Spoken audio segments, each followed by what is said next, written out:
I'd been planning the perfect 16th birthday surprise for my daughter for 3 years. Then I found the hospital bracelet hidden in her backpack. The first time I noticed something was wrong with Sophie, I told myself it was nothing. Just normal teenage stuff. Mood swings and privacy and wanting space from her embarrassing dad. I was sitting at the kitchen table going through our finances on a Tuesday night in late September when she came downstairs for water. It was 11:47 p.m. according to the microwave clock. I remember the exact time because I'd been sitting there for 3 hours calculating down to the minute how much overtime I needed to work. The spreadsheet was open on my laptop, row after row of numbers: income, expenses, savings goals. The big number at the bottom, $6,200. That's what it would cost for 2 round-trip tickets to Paris, 3 nights in a decent hotel, and enough spending money for meals and museum tickets. Paris, her dream since she was 8 years old. Still up, Dad? Sophie's voice made me minimize the window fast. Yeah, just paying some bills. You should be sleeping, kiddo. School tomorrow. She poured water into her favorite mug, the chipped ceramic one with the faded Eiffel Tower printed on it,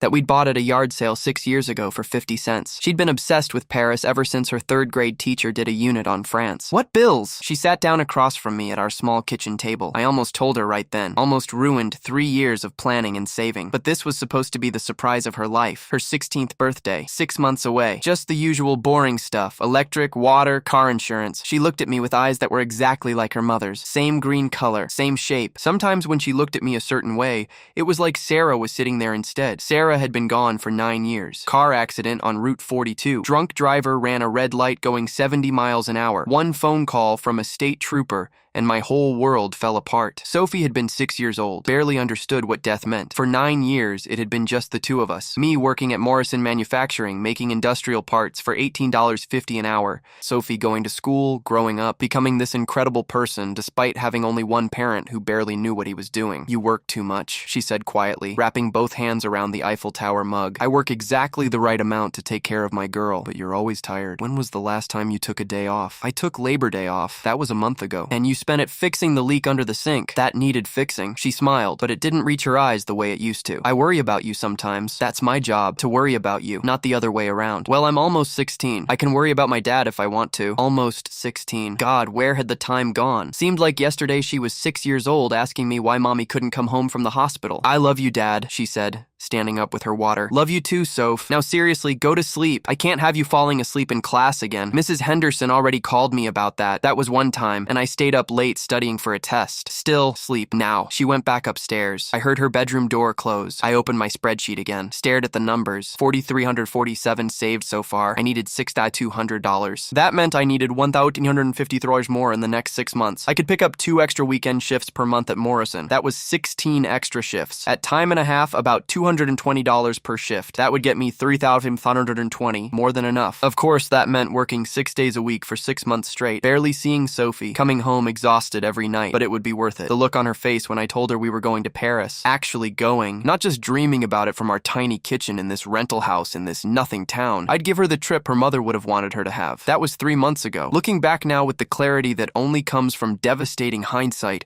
I can see all the warning signs I missed, all the little things that should have screamed at me that something was desperately wrong. But in the moment, I explained every single one away with perfectly reasonable parent logic. She started wearing long sleeves even when it was 85 degrees outside. I figured it was teenage fashion. Kids wear weird things. When I was her age, I wore oversized flannel shirts in summer. It was a thing. She stopped eating as much at dinner, picked at her food, left half her plate untouched. I told myself she was watching her weight. 15-year-old girls got self-conscious about their bodies.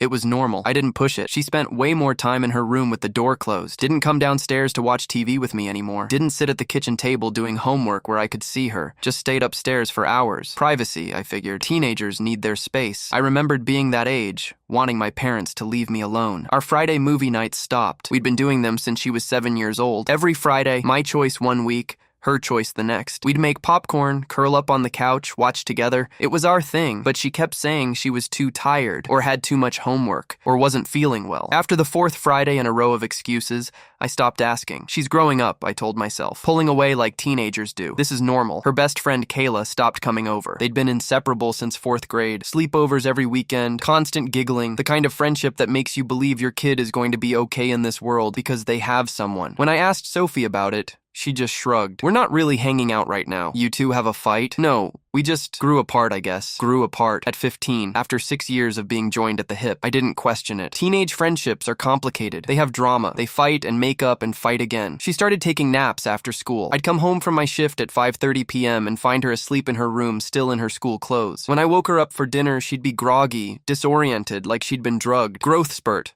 I told myself. Teenagers need extra sleep. Their brains are developing. Totally normal. Every warning sign had a perfectly reasonable explanation that had nothing to do with the truth. I kept working overtime, every Saturday and Sunday, sometimes a double shift on Thursdays when they needed extra hands. I was exhausted constantly, but the number in my spreadsheet kept climbing. $4,500, $4,800, $5,100, $5,400, getting closer, 16 weeks of overtime shifts. My back hurt every morning. I was falling asleep in my truck during lunch breaks, but I could see the finish line. 2 months ago, I surprised Sophie with a subscription to Duolingo Premium for French language lessons. She came home from school, and I had my laptop open at the kitchen table, showing her the confirmation email. What's this? She dropped her backpack by the door and walked over slowly. French lessons. Thought maybe you'd want to learn some basics. You know, just in case. I was grinning like an idiot, trying not to give away the real reason. Her eyes filled with tears immediately. Hey, what's wrong? I stood up, concerned. If you don't want it, I can cancel. No, I want it. She wiped her eyes. This is really nice, Dad. Thank you. You feeling okay? You've been seeming kind of off lately. I'm fine, just tired. School's been really demanding this year. Your grades still good? Straight A's like always. That's my girl. She hugged me then. Held on so tight I could barely breathe. The hug lasted maybe 30 seconds, which was unusual. Sophie had stopped being huggy around age 13. Most of our physical affection now was quick side hugs or pats on the shoulder, but this was a real hug, a desperate one, the kind of hug that should have told me something was very, very wrong. Instead, I just thought, maybe she's having a rough time at school. Stress, friend drama, normal teenager problems. I hugged her back and didn't ask more questions. 6 weeks ago, she started asking strange, hypothetical questions. We were eating spaghetti at the kitchen table on a Wednesday. I'd made it from scratch, the way Sarah used to make it with the homemade sauce and everything. Sophie's favorite meal since she was little, but she was barely eating, just twirling pasta on her fork without bringing it to her mouth. Dad, if you could go anywhere in the world right now, where would you go? I looked up from my plate. That's random. What made you think of that? I don't know. Just curious. Probably Paris, I said. But you already know that. I'd want to take you there, show you the real Eiffel Tower instead of just the one on your mug. But what if you could only go alone? Like if for some reason I couldn't go, where would you pick? Then I wouldn't go anywhere. There's nowhere I'd want to go without you, kiddo. What kind of question is that? She went quiet, pushed more pasta around her plate. She'd eaten maybe 3 bites. What about you? I asked. Where would you want to go? She was quiet for a long moment. I think I'd want to stay here, right here in this kitchen with you. That's boring. What happened to my daughter who's been obsessed with France since 2nd grade? I don't know. I guess I realized that home is actually pretty great. Some people spend their whole lives looking for something better somewhere else and never appreciate what they already have. At the time, I thought it was sweet, profound even. My teenage daughter still wanting to spend time with her boring dad instead of dreaming about exotic travel. Now I understand she was trying to tell me something, trying to say she didn't care about Paris anymore because she knew she'd never make it there. 5 weeks ago, I found the first pill bottle. I was doing laundry on a Saturday morning because Sophie said she was too tired to do it herself. That should have been a red flag. Sophie had been doing her own laundry since she was 12, but I just figured she had a lot of homework or something. I was going through her jeans pockets before putting them in the wash, checking for tissues or loose change, when my fingers found a small plastic bottle. I pulled it out. Prescription medication. The label had her name on it. Ondansetron. 8 Megarn tablets. Take 1 tablet every 8 hours as needed for nausea. Ondansetron. I didn't recognize it. Pulled out my phone and Googled it right there standing in the laundry room. The first result made my blood go cold. Ondansetron. Anti-nausea medication commonly prescribed to prevent nausea and vomiting caused by chemotherapy,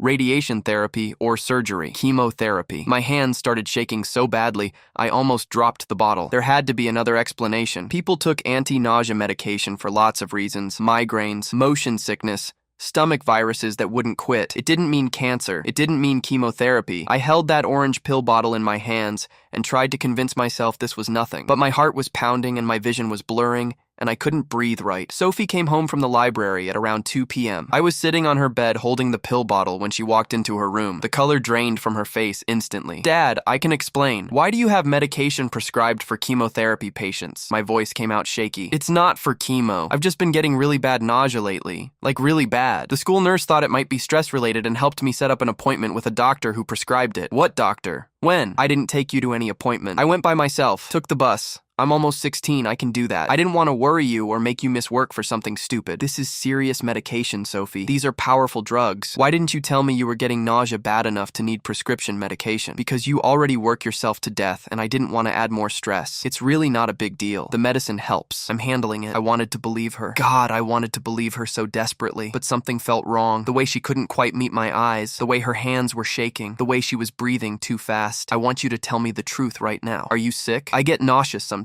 That's it, I promise. We're going to the doctor, together, this week. Her eyes went wide with panic. No, Dad, seriously, it's under control. I'm already seeing someone. Everything's fine. Then we'll go together so I can talk to them and confirm everything's fine. You're 15 years old. I'm your parent. I have a right to know what's going on with your health. Can we please wait until after finals? I have 3 huge tests next week and I can't afford to miss school right now. My GPA matters for college applications. I should have said no. Should have dragged her to the doctor that afternoon, but she looked so stressed and I didn't want to make things worse if it really was just stress-induced nausea. Fine, after finals. But then we're going and you're going to introduce me to this doctor and I'm going to ask every single question I have. Deal? Deal, she said quietly. She never scheduled that appointment and I was stupid enough not to follow up. 3 weeks ago, everything started unraveling. Kayla's mom, Janet, called me at work on a Thursday afternoon. I was on break at Morrison eating a sandwich in my truck when my phone rang. Hey Dan, sorry to bother you at work. I just wanted to check in about Sophie. My stomach dropped. What about her? Well, Kayla's been really worried. She says Sophie hasn't been at school much lately, and when she is there, she looks really unwell, really tired, kind of pale. Kayla tried to talk to her about it, but Sophie keeps insisting everything's fine and won't let anyone help her. The sandwich turned to cement in my mouth. What do you mean hasn't been at school much? Kayla said she's been missing a lot. I don't know exactly how much, but more than a few days. I just thought you should know since Kayla's worried and Sophie won't talk to her. Thank you for calling. I'll handle it, of course. And Dan, if there's anything we can do, I'll let you know. Thanks. I hung up and immediately called Preston High School, asked to speak to the attendance office.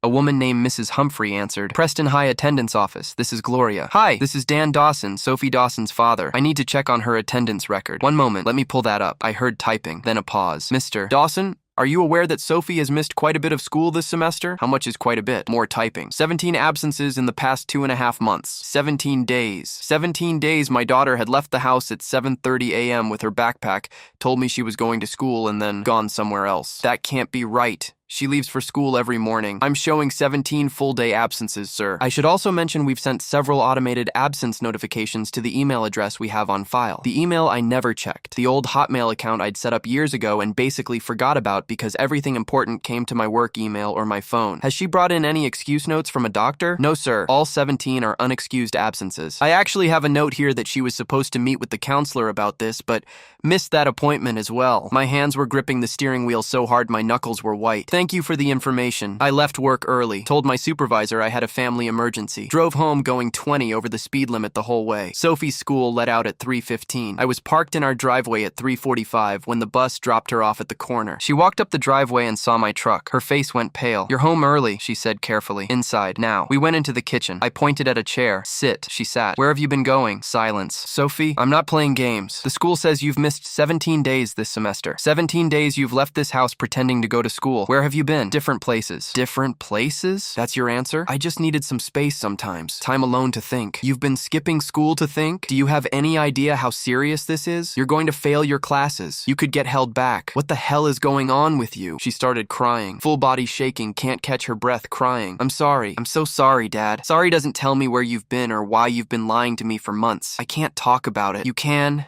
And you will. Please don't make me. Are you in some kind of trouble? Drugs? Are you pregnant? You have to tell me so I can help you. No, it's nothing like that. Then what is it? She stood up abruptly. I can't do this right now. She ran upstairs. I heard her bedroom door slam, the lock click. I stood outside her door for over an hour, knocking, begging, pleading. Sophie, please, whatever it is, we can handle it together. Just talk to me. I'm your dad. I love you. Nothing you tell me will change that. Please just open the door. She wouldn't. Eventually, I gave up and went downstairs, sat at the kitchen table with my head in my hands trying to figure out what to do. That night, I barely slept. Lay in bed, staring at the ceiling, trying to make sense of any of it. 17 absences. Anti-nausea medication prescribed for chemotherapy patients. Weight loss. Constant fatigue. Pushing away her best friend. All the pieces were there, but I couldn't make myself see the picture they formed. 2 weeks ago, I found the hospital hospital bracelet. I was looking for my phone charger Tuesday morning and thought maybe I'd left it in Sophie's backpack when I'd driven her to school the week before. She'd already left for school, or pretended to leave for school. I didn't know anymore what was real. I unzipped the main pocket of her backpack. My phone charger wasn't there, but a white plastic hospital bracelet was. The kind they put on you when you're admitted as a patient, with the little barcode and your information printed in small black text. Presbyterian Hospital patient, Dawson, Sophie Marie, Dobb, 0314, admit date, 10/21, MRN, 88473992. 3 weeks ago. She'd been admitted to Presbyterian Hospital 3 weeks ago and never said a word. My entire body went numb. I sat down on her bed holding that plastic bracelet, just sat there staring at it for I don't know how long. Then I got in my truck and drove straight to Presbyterian Hospital. The woman at the main information desk looked up when I approached. I probably looked insane. Hadn't slept. Hadn't shaved in days. Wild eyes. I need information about my daughter's medical records. Sophie Dawson. She was admitted here 3 weeks ago. The woman typed something into her computer. Her expression changed when she read whatever appeared on her screen. I'm going to need to get someone from patient services to speak with you. Please have a seat and someone will be with you shortly. I just need to know why she was here. I understand, sir, but I really need to have someone from patient services speak with you. Please, just one moment. I sat in the waiting area for 23 minutes, counted every single one. Finally, a woman in a white coat approached. She had gray hair pulled back in a bun and kind eyes that immediately made me terrified. Mr. Dawson, I'm Dr. Ellen Kaufman. Would you please come with me? She led me to a small private office, closed the door. I'm Sophie's oncologist.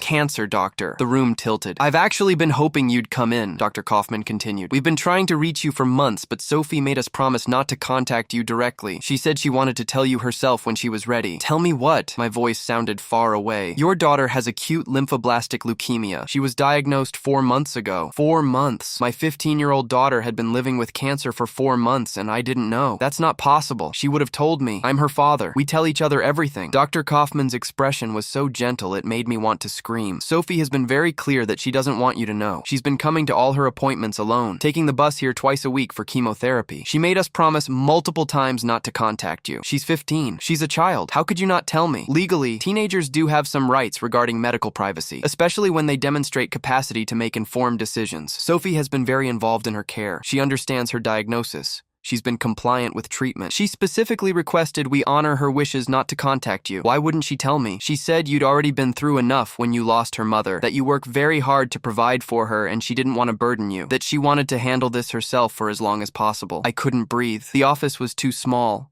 Too hot. What's her prognosis? Dr. Kaufman's face told me everything I needed to know before she said a word. I'm very sorry, Mr. Dawson. The leukemia is aggressive. We started chemotherapy immediately upon diagnosis, but her cancer has not responded the way we'd hoped. We've tried 2 different protocols now. The second one we started 3 weeks ago when she was admitted. How long? It's very difficult to predict with certainty. How long does my daughter have to live? Dr. Kaufman met my eyes. Based on her current trajectory and the limited response to treatment, I would estimate perhaps 6 months, possibly less. 6 months. The Paris trip was in 3 months. For her 16th birthday. I'd been working myself to death to save money for a trip my daughter might not live to see. I want to see everything. All her records, all her test results, everything. Dr. Kaufman pulled up her file on the computer, turned the screen toward me. I sat there for 2 hours reading through Sophie's medical history. The timeline was laid out in cold, clinical language. July 15th, patient presented to ER with severe bruising on arms and legs, prolonged bleeding from minor finger laceration. CBC shows white blood cell count of 67,000. Normal is 4,511.